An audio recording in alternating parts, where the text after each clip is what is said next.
ইসলামী বর্ষপঞ্জির প্রথম মাস মুহররম, আর এই মাসের 10 তারিখ আশুরা শুধু মুসলমানদের নয়, সমগ্র মানব জাতির ইতিহাস বহনকারী দিন। কারবালার প্রান্তরে ইমাম হোসেন রাদিয়াল্লাহু তাআলা আনহুর শাহাদাত এই দিনে ঘটে, যা ইসলামের ইতিহাসে ন্যায়, সাহস এবং আত্মত্যাগের সবচেয়ে বেদনাবিধুর কিন্তু অনুপ্রেরণাদায়ী ঘটনা।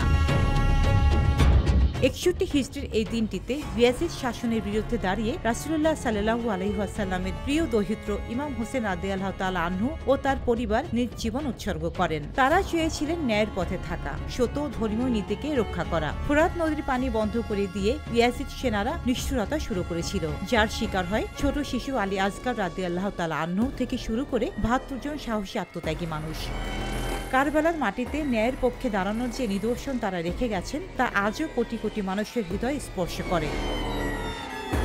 এই ইতিহাস শুধু শোক বা কান্না নয়, এটি আত্মশুদ্ধি, মানবিকতা এবং অন্যায়ের বিরুদ্ধে অবস্থান নেওয়ার আহ্বান। ইমাম হোসেন রাদিয়াল্লাহু তাআলা আনহু মসজিদে ক্ষমতা চাননি, তিনি চেয়েছিলেন সত্য প্রতিষ্ঠা করতে। তাঁর আত্মত্যাগ ইসলামী মূল্যবোধকে জাগ্রত করে তুলেছে যুগে যুগে।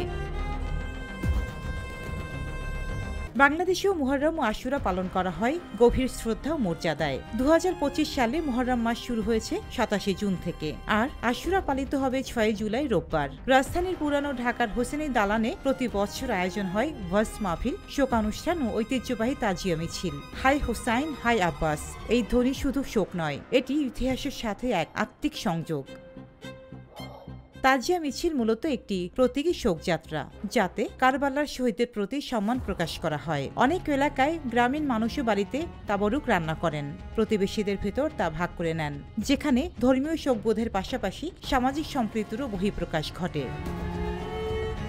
আশুরার রোজা রাখা একটি গুরুত্বপূর্ণ সুন্নত। এটি শুধু কারবালার স্মরণ নয়, বরং মুসা আলাইহিস সালামের ফেরাউন থেকে মুক্তির ঘটনাকেও স্মরণ করে। রাসূলুল্লাহ সাল্লাল্লাহু আলাইহি ওয়াসাল্লাম আশুরার রোজাকে গুরুত্ব দিয়েছেন এবং সঙ্গে অতিরিক্ত দিন রোজা রাখারও সুপারিশ করেছেন, যাতে ইহুদি প্রথার সঙ্গে মিল না ঘটে।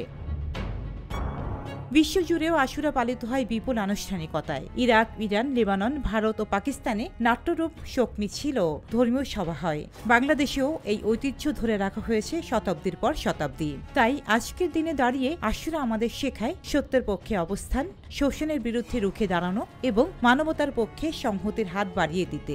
ইমাম হোসাইনের আত্মত্যাগ আমাদের দেয় সাহসের বার্তা, জীবন দিয়ে হলেও ন্যায় বিচার প্রতিষ্ঠা করা। রোজিনা রোজি, দেশকাল নিউজ।